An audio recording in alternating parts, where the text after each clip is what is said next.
Doc, I'm starting to sense your feelings about nukes are a little different from your colleagues. How do you mean?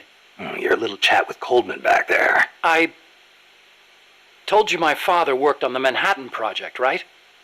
You're familiar with it? The basics, yeah. It was the project that kicked off the nuclear age. That's right. Some of the finest minds of the 20th century, including multiple Nobel Prize winners, worked on it. They spent over $2 billion, and that's in 1940s money. It culminated in the successful nuclear test at Alamogordo on July 16, 1945. And the first use in combat a few weeks later. Doc? I can't walk. What? My spine isn't shaped like everybody else's. I can't move my lower body, so I've never taken a single step, not since I was born. What's that got to do with your dad being in the Manhattan Project? As a result of his research, my father was exposed to high doses of radiation. It can't be a coincidence that my chromosomes are messed up. That's why I didn't want for these nukes to be another sword of Damocles.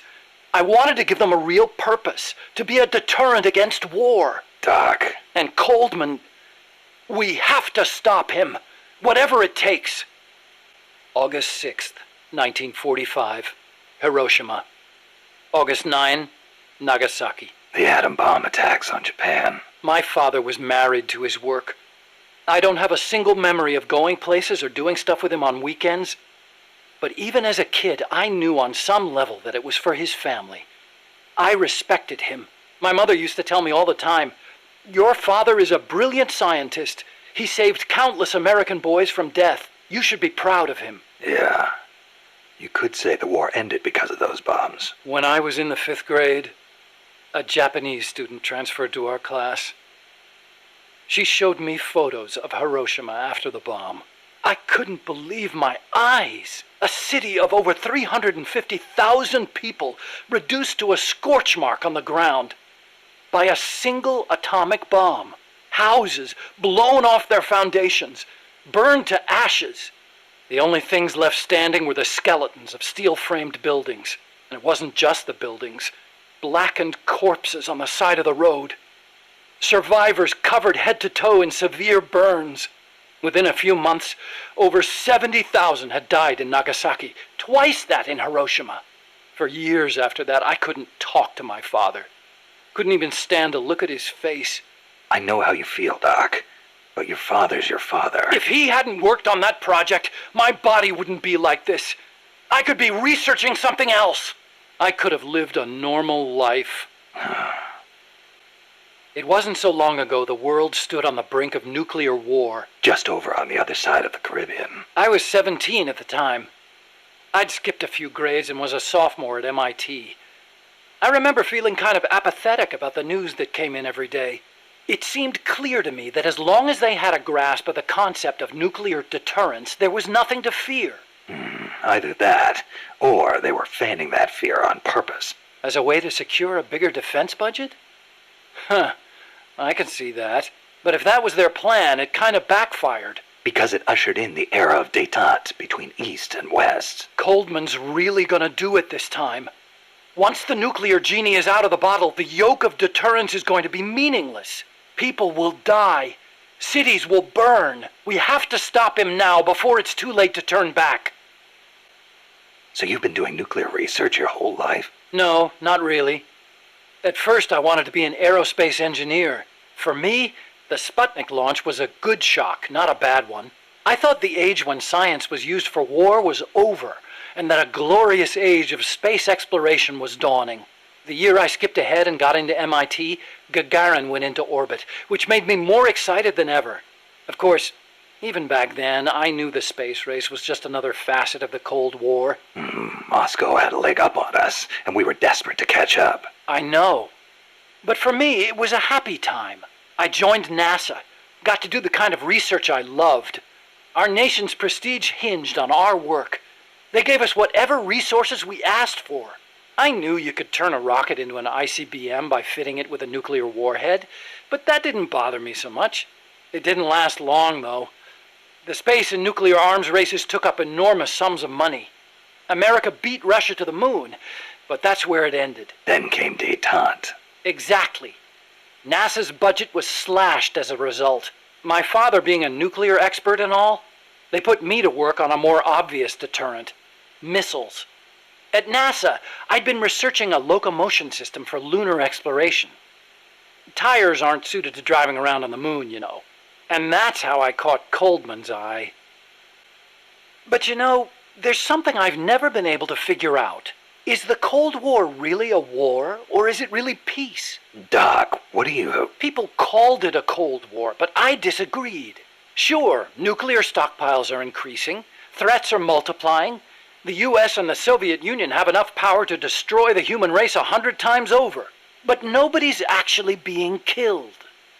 Small-scale conflicts and proxy wars, maybe, but nuclear deterrence has averted another world war. The world's far more peaceful today than it was before, and the breakthroughs we've made in space exploration, thanks to Cold War competition? Fantastic, don't you think? No. We didn't need to rush into space like that. Going into space may have been mankind's dream, but good people were sacrificed in the scramble. Maybe so. NASA's definitely got some skeletons in its closet. Same goes for the nuclear arms race. Atomic testing has killed civilians and exposed thousands to radiation. Believe me, I know. And now, this. What peace was I trying to protect anyway? The more I think about it, the less I understand. Let's speak in hypotheticals for a minute. Say you wanted to make a clone of yourself. A clone? Paramedic had the same idea. It's science fiction. I'm just hypothesizing here. Okay, not a clone then. You have any kids? Nope. Wife? I've never been tied down. Okay then. So, we're still talking hypotheticals. Say you had a son who'd inherited your genes. Someone with the same combat abilities as you. Would you challenge him to a fight? Not to sound cocky, but I wouldn't want to do that. No telling who'd survive. I'll bet. You picked up on the Pupa 5000's combat patterns in seconds. Only with your advice, Doc. Well, if anybody could learn to do it just by listening, it'd be easy. But you're a born soldier.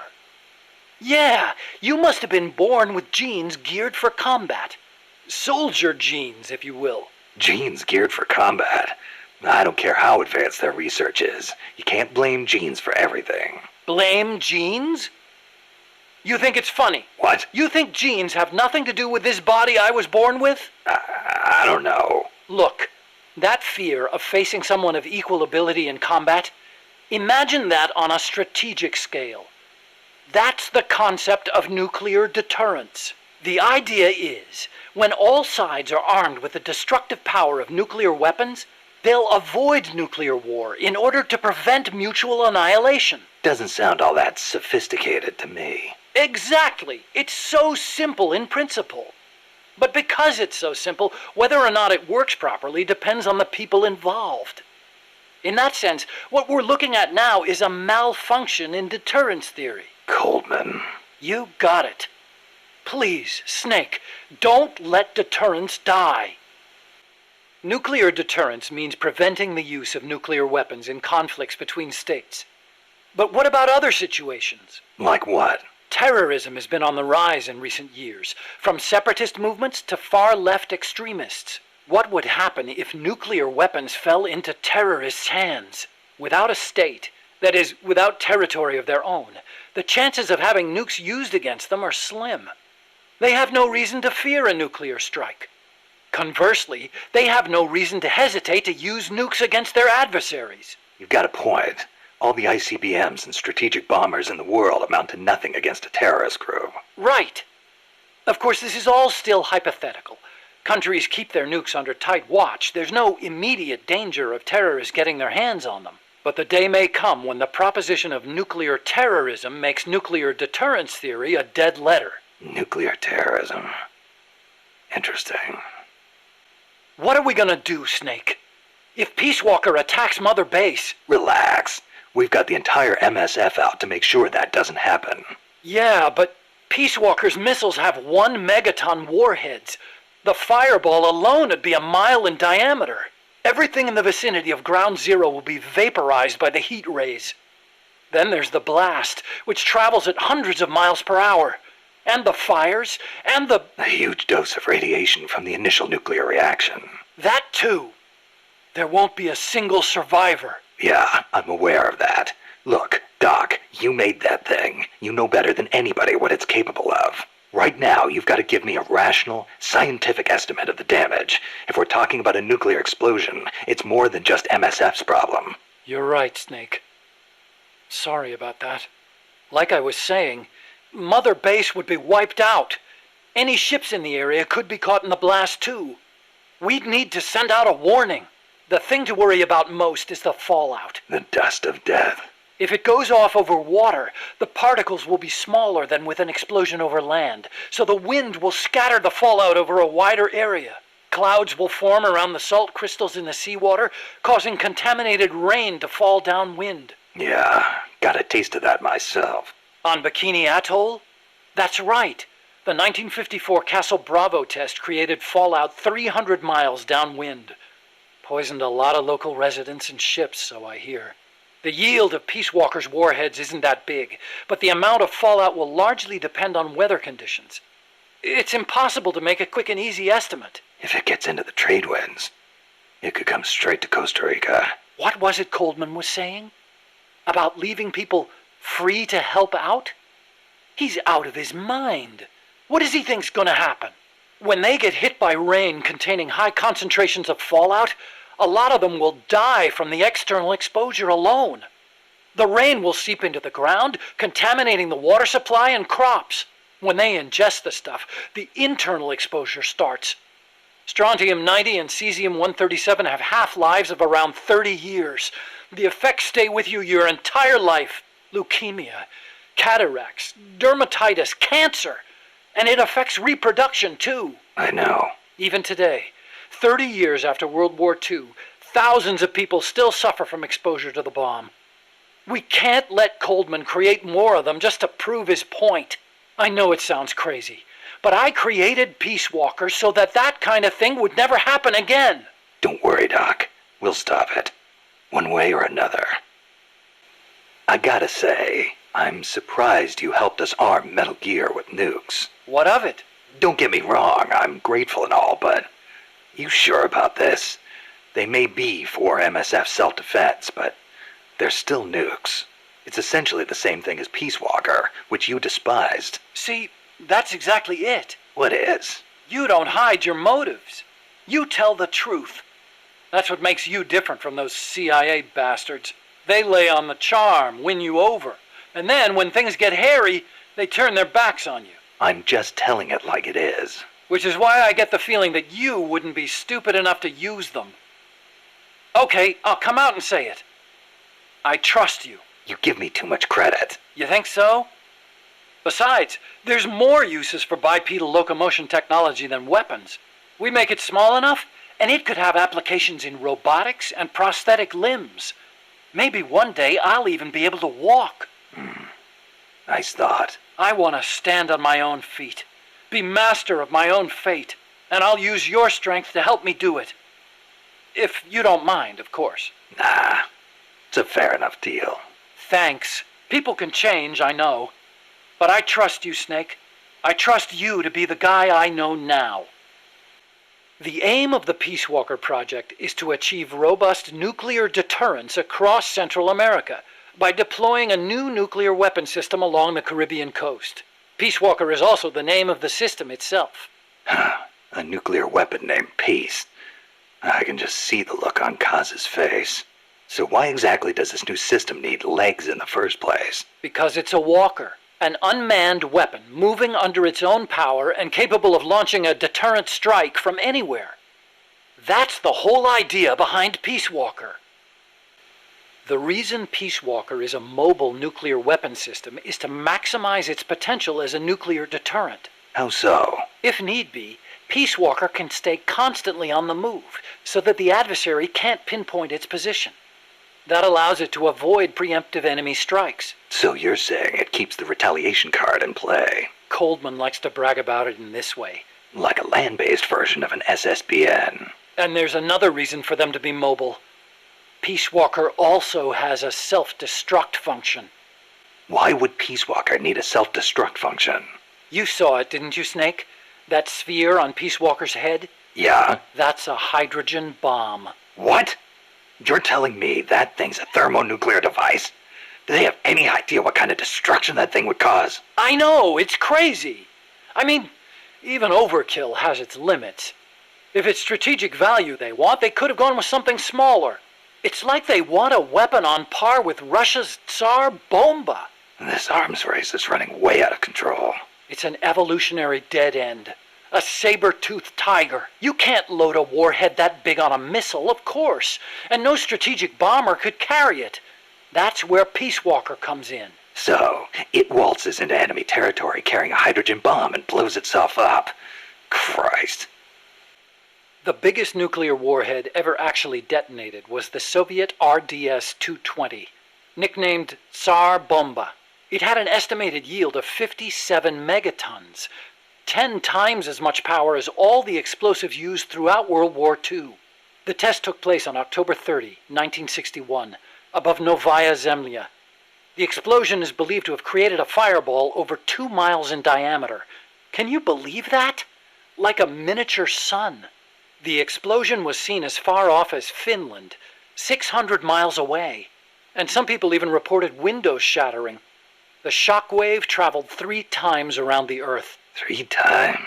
Peace Walker is armed with a massive hydrogen bomb, even more destructive than Tsar Bomba.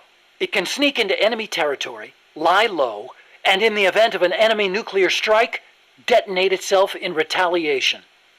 And the locomotion system that lets it do that? My research. Snake, those legs were supposed to make my dream come true. Now they're about to jump the fence of nuclear deterrence. You have to stop them. I'll apply all my energy into developing weapons and equipment to help you do it. Sounds like a deal. What made you put an AI into Peace Walker? Well, for one thing, because it can't be manned. Peace Walker's designed to enter enemy territory and blow itself up, if necessary. You can't put a person inside a weapon that could blow at any time, can you? So we equipped it with an AI instead. That's strangely humane of you. And besides, Peace Walker was designed as a bipedal weapon system. You can't imagine how hard it shakes when it walks. It'd turn a man into mush. Plus, when launching a nuclear missile, it has to perform ballistic calculations in real time. See? Because it's always moving. Hold on. If that's all it does, then a high-performance computer ought to do the job. It doesn't need intelligence. That's a very good point, Snake. Which brings me to the real reason. Peace Walker needs AI to make decisions regarding nuclear retaliation. It's what ensures perfectly mutual assured destruction. I've heard all this before. You want a war between machines? We'd never actually launched the first nuke, of course. It's strictly a counterattack system. Only a politician could make such an illogical decision as starting a nuclear war. Conversely, if an adversary launches a nuke at us, the AI will not fail to retaliate. Therefore, the adversary can't launch. The AI guarantees it. Even so, launching nukes without authorization? Boomer captains have the authority to launch if land communications are cut off. It's the same principle. Not even the captain of a boomer can make that decision alone. The way I heard it, that's the only situation where insubordination is allowed. Only because humans are imperfect. That's Coldman's line of thinking. You're saying that machines don't make mistakes? That's a myth. Worse than that, it's blind faith. We wouldn't put our fate, into the hands of any ordinary machine. That's what the AI is for. The decision to launch a retaliatory strike requires high-level judgment. You have to take into account not only the state of the war, but the entire world. And sometimes, you need to make a guess based on incomplete information. Huh. You think an AI can do all that? Yeah. At least, Dr. Strangelove does. Peace Walker is fitted with several close-range weapons. We'd also planned for it to be able to enter enemy territory and self-detonate. Wonderful. What exactly are we dealing with here? Well, the flamethrowers for one thing. One in the front and one in the rear. Then there are the S-mines. They're like cluster bombs. It scatters them from its leg hatches. If you see those open, you better clear out quickly. And finally, the rockets. These can travel quite a distance, so stay sharp. On the other hand, it can't fire them from too close. But then again, there are those flamethrowers.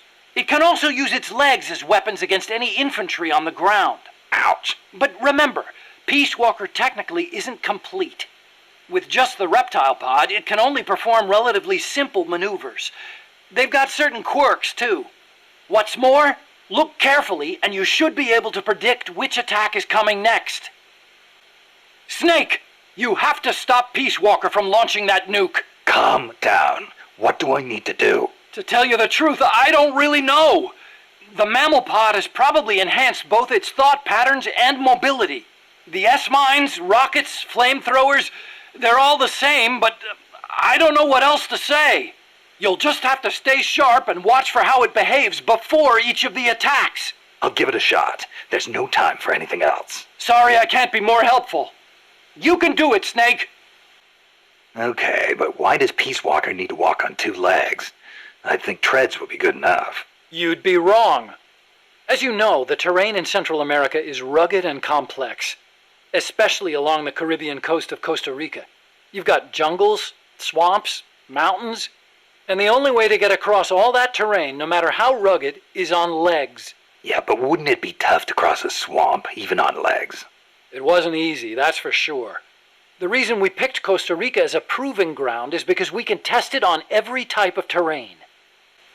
This Peace Walker project the CIA's talking about, you believed in it, huh?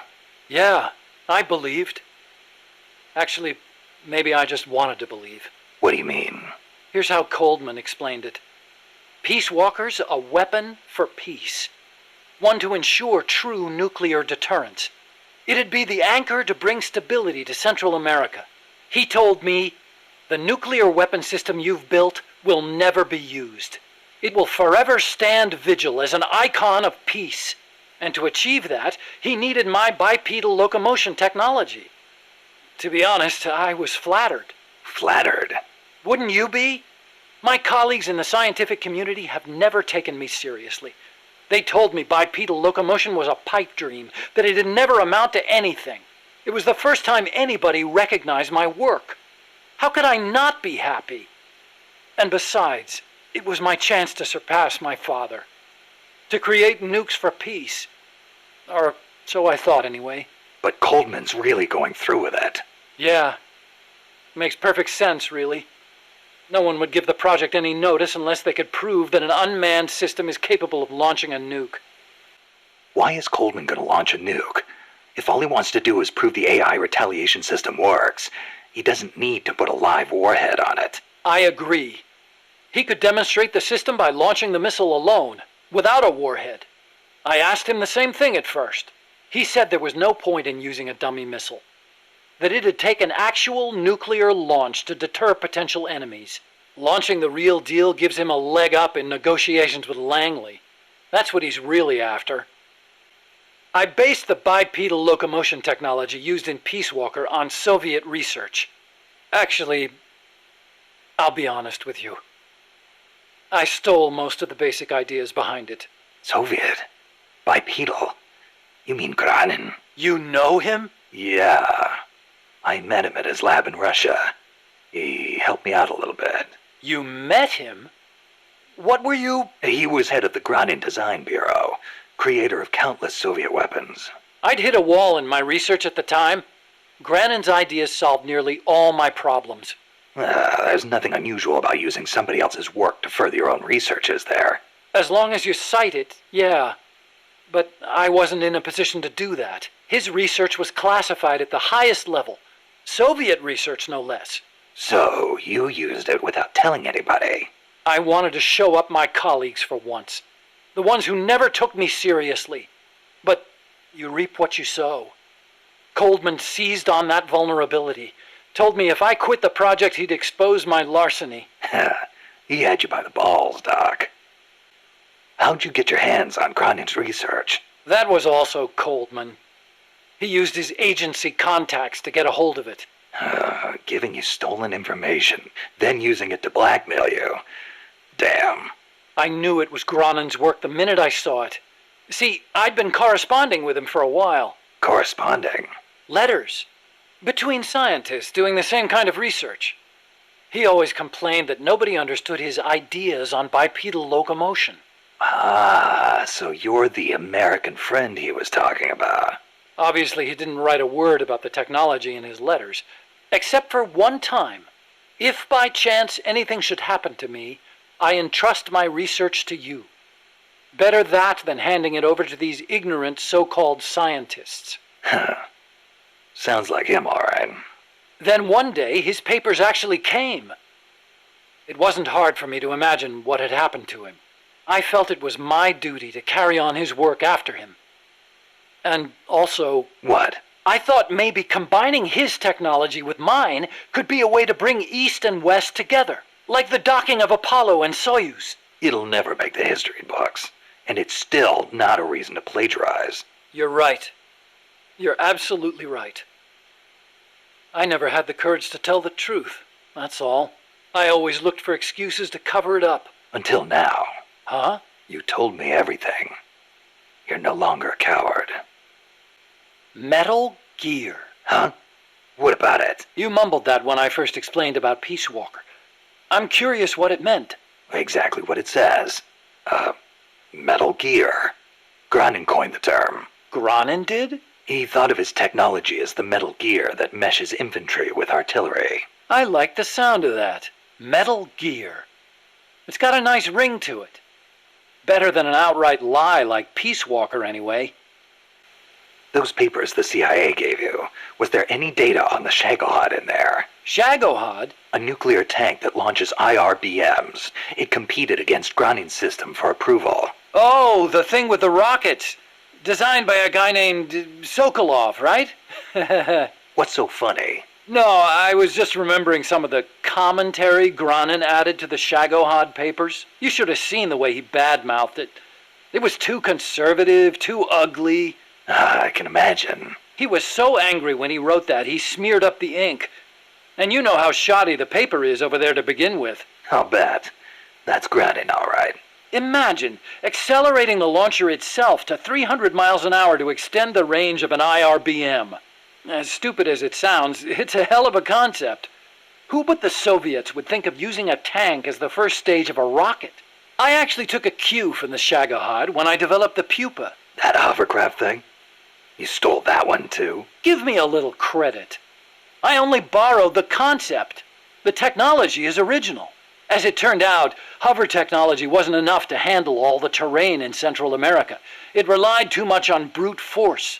But the Shagohod was a major threat. That thing could corner like you wouldn't believe.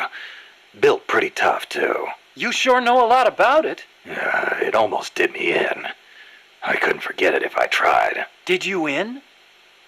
So you were the one who took it down. Wow!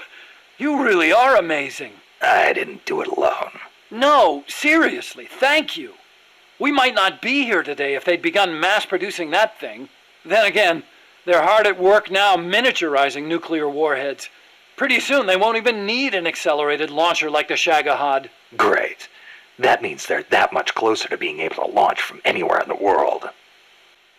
Chico called Peace Walker the Basilisco. Basilisco? Oh, right, Spanish. That's funny. I once used the codename Basilisk for the Peace Walker platform myself. What for? The class of lizards called basilisks can walk atop any type of terrain. In a pinch, they can even stand up on two legs and run across water. Perfect name for a system that can walk anywhere in Central America, right? Plus, there are the legends. What legends? The basilisks of legend were highly venomous creatures.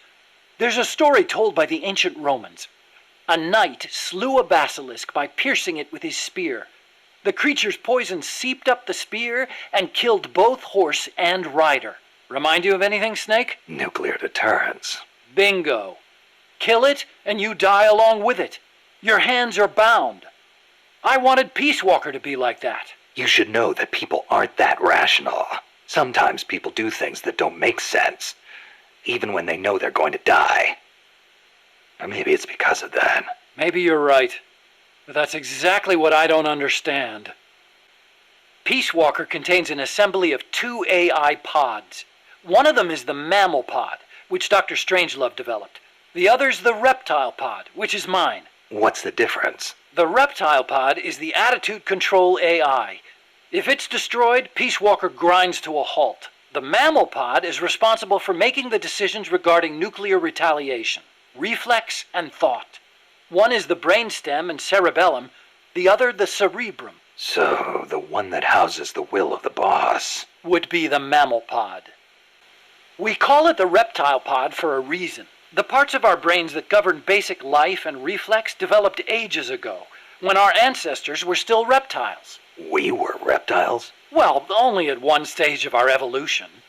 The theory was proposed by the neuroscientist Paul MacLean. Huh. The reptile brain corresponds to the brainstem and basal ganglia in our brain. The reptile pod also incorporates the functions of the cerebellum. So basically, it's the deep parts of the brain. Dr. Strangelove came up with the name. The part of our brain that developed after we became mammals is responsible for high-level brain functions. Such as? Such as intelligence, judgment, even love. That's high level, all right. Location-wise, the mammal brain is on the outside of the reptile brain. The cerebral cortex is part of it. I think it's very telling that Dr. Strangelove named her pod Mammal. It's almost like she wants it to be more than just an advanced AI. What she really wants is for it to have a mind of its own. Snake, how much do you know about the U.S. Homeland Air Defense Network? I don't know much about what goes on up in the sky. What I do know is that NORAD tracks Santa Claus on its radar. Nice one. I didn't know you were a comedian, too. Huh? No, I'm serious. It's true, NORAD tracks his... Listen to me. Every December they set up a hotline and... Okay, I get it. He's real, I tell you. He used to bring me presents and... Okay, Snakey. As all good little boys know, keeping tabs on Santa Claus is a very important job for NORAD. But they also have another mission, the one they were created for.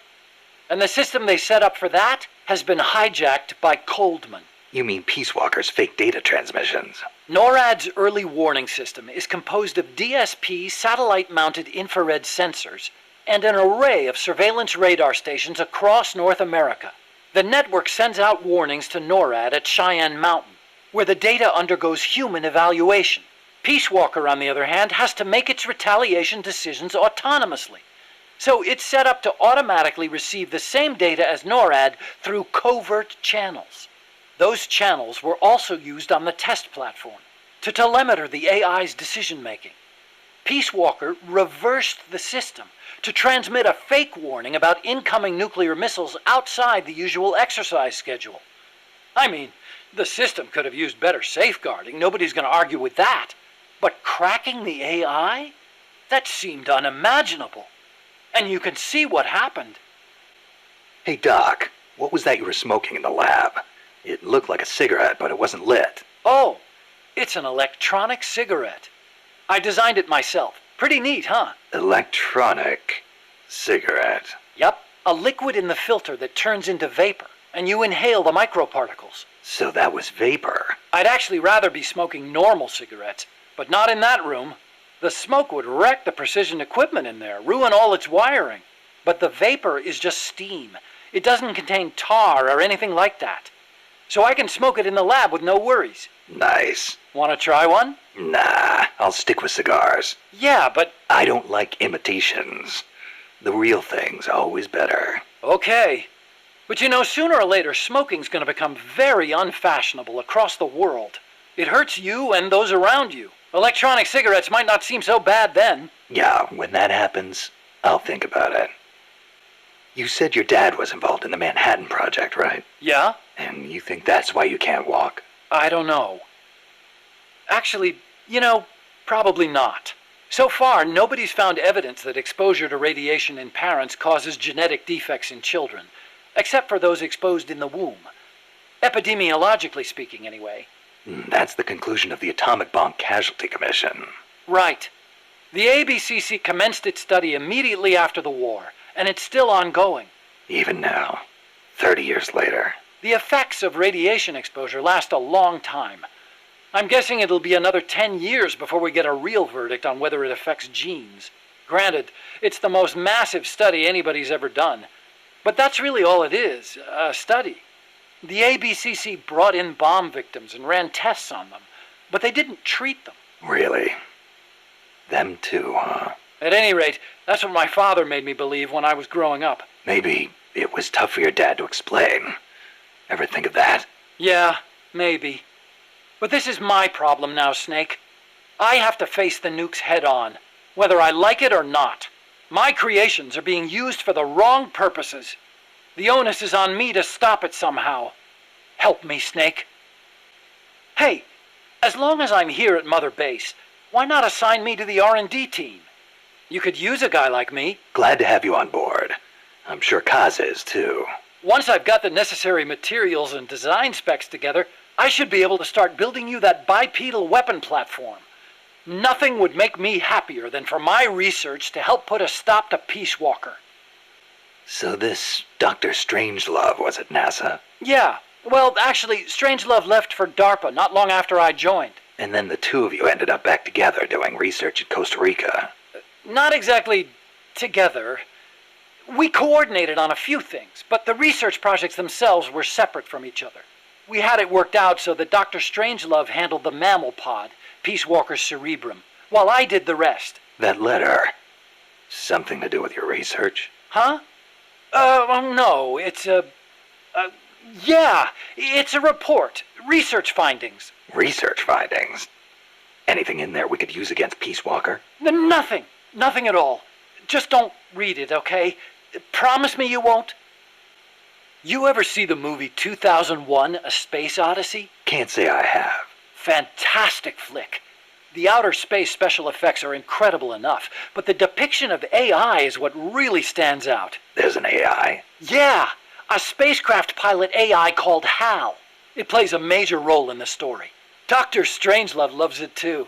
Did I ever tell you about the time we first met up in Costa Rica? No. You know how she hates men, right? So we hadn't seen each other since NASA, and we just weren't hitting it off.